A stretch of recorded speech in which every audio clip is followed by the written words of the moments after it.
Hello दोस्तों, अगर आप सूर्य षष्ठी का व्रत करने जा रहे हैं तो एक बार इसको जरूर सुने।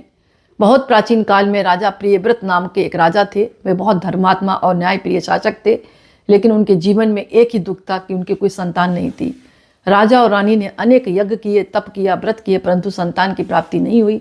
एक दिन अत्यंत दुखी होकर उन्होंने संत थे कश्यप जी, मतलब ऋषि थे वो, उनसे सलाह मांगी। तो संत ने कहा, हे राजन, तुम षष्ठी देवी यानी छठी मैया की पूजा करो। वे स्वयं ब्रह्मा जी की मानस पुत्री हैं और संतान देने वाली देवी हैं। राजा ने उनके बताए हुए अनुसार षष्ठी व्रत शुरू किया। उन्होंने षष्ठी तिथि को पूरे विधि विधान से व्रत किया, सूर्यदेव को अर्घ्य दिया, छठी मैया की पूजा की।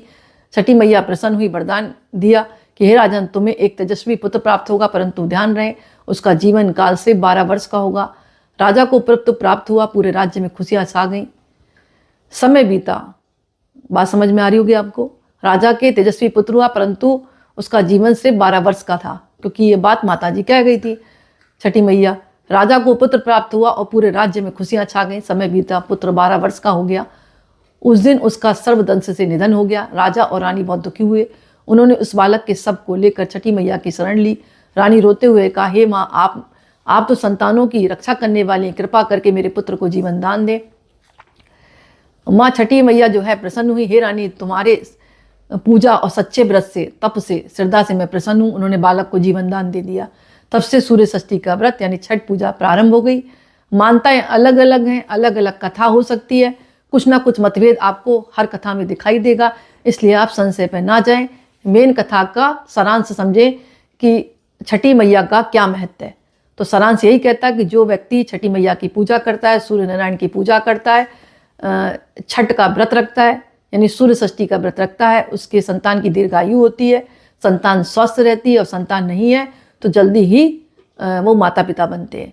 इसके अलावा छठी मैया जो है सूर्यदेव की बहन है और संतान और स्वास्थ्य की देवी बताई जाती है। इनका जो मंत्र है वो ओम छठी मैया, ऐसे बोल सकते हैं हम, ओम छठी मैया, ओम छठी मैया नमः, ओम छठी मैया नमः। और ये जो व्रत है थोड़ा सा हार्ड होता है।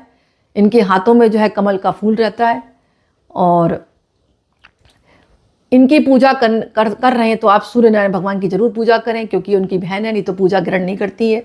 हाथों में इनके अशोक फल भी रहता है, कलश भी रहता है, दीप भी रहता है, और मुख्य बात है इनका जो वाहन है वो घोड़ा है, यानी वाहन घोड़ा है, कमल का फूल है इनके हाथों में, अशोक का फूल है, कलश है और दीप होते हैं।